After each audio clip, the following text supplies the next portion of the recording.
Hello, my name is Martin Edelman. I'm coming from Fox Chase Cancer Center in Philadelphia, Pennsylvania, the United States. I'm going to just give a quick overview about disparities in a few of the abstracts that were presented at the press conference. Disparities is a very general term for differences in outcome that can arise through a variety of factors. These may be completely independent or they may be interrelated. For the sake of my ability to get these in a coherent fashion, I group them broadly into four main categories. Economic, which are differences in outcome that may arise from differences due to inability to pay, insurance, and other specifically economic issues. There can be social, racial, ethnic, and sexual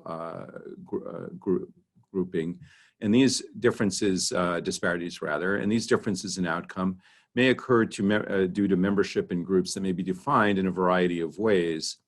There are clearly relationships of some of these groups to social class and economics, but that could vary, and these groups can be thought of as being quite coherent in and of themselves. For example, one can have a racial disparity even though the economics may be exactly the same due to legacy of discrimination, or other factors.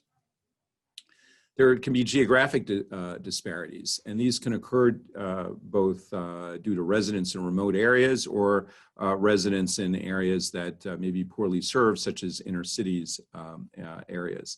Again, there can certainly be interactions with the above categories of economic and social, et cetera, such as, for example, residents on a Native American reservation, which is clearly related to ethnicity, but where the majority are also economically deprived. There can be biological disparities, and I think we tend to ignore this a lot recently because we're very focused on the very correctable aspects of social, economic, et cetera. But there can be clearly differences between groups that may relate to a true biological basis. It's very well documented that individuals and populations can have markedly different metabolism of drugs due to differences in liver enzymes. And again, this can relate to the above categories and can even relate potentially to dietary differences. And again, these are not hard and fast or separate groups. There's clearly interactions. Looking at the abstract selected for presentations, there are some clear examples of each of the above. So, for example, for economic disparities, Stiles and the Cornell group in abstract 1948 evaluated the National Cancer Database and demonstrated that there's been a significant improvement over time for lower socioeconomic groups in the United States in terms of treatment outcomes for early stage non-small cell lung cancer. Certainly a very encouraging finding where the disparities may be actually going away as perhaps insurance penetrates into more groups within the United States. Obviously, these types of differences may vary country by country and even region by region, depending upon how these economic issues are addressed.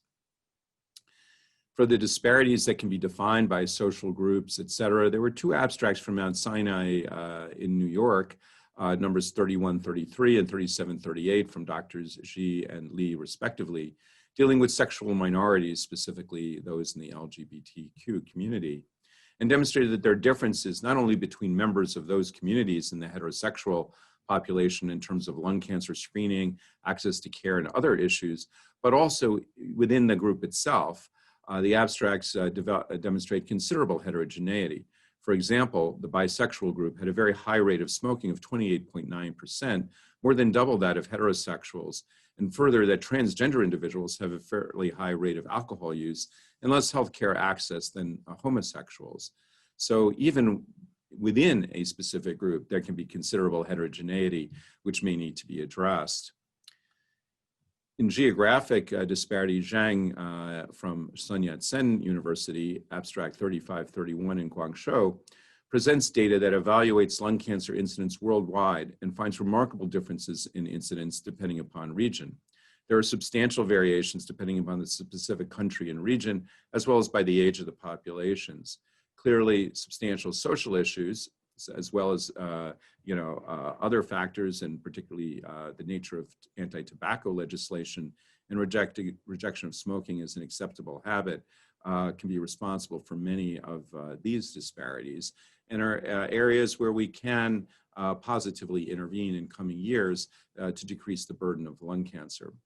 Finally, there are biological disparities. Murthy and colleagues from Fred Hutchinson Cancer Research Center presented data regarding the biological susceptibility to lung cancer in never smokers.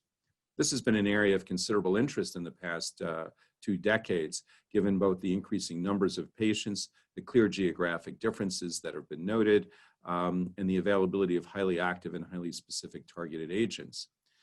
This abstract describes that in addition to the usual suspects of EGFR and KRAS mutations, they've identified a number of novel genes and mutations. So I hope that this has given a little bit of a flavor for the nature of and the number of disparities in the abstracts and the potential issues that they may raise and that will be displayed at the World Conference this year. Thank you very much for your attention.